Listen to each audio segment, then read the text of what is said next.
Hello, সবাই কেমন আছো? আজকে আমরা চলে আসছি দত্তবাড়ি মন্দিরে। এইটার মেইন নাম হচ্ছে রাধা গোবিন্দের মন্দির। এটা বগুড়ার একটা প্রাচীন এবং ঐতিহ্যবাহী একটা মন্দির। মোটামুটি সবাই চেনে।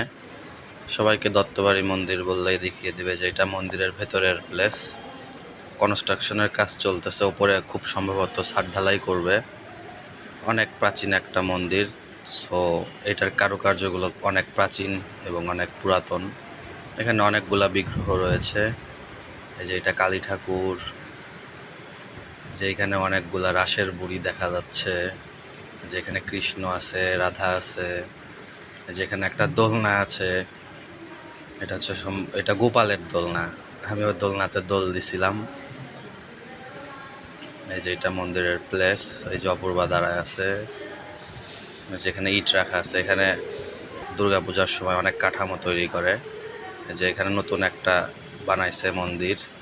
এখানে অনুকূলের ঠাকুরের একটা বিগ্রহ রয়েছে।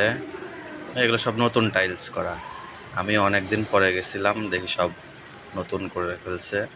ওই ভেতরে আবাসিক এলাকা, সেখানে ইট টিট রেখে দিছে, নিচেও টাইলস করছে। এখানে হরিবাসর হয়, এই ফাঁকা প্লেসটাতে হরিবাসরের সময় হরিবাসর হয়। যেখানে অনেক কিছু হিসাব দেওয়া আছে, কোনটা কি করতে কত টাকা লাগবে, আপনারা এটা দেখে নিতে পারেন।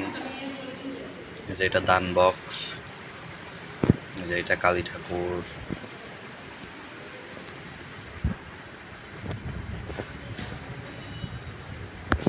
এখানে কন্টিনিউ পূজা উদযাপিত হয়।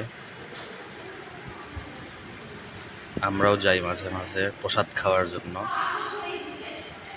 অনেকগুলা বিগ্রহ রাখা আছে, যে ফুল। সবাইকে ধন্যবাদ।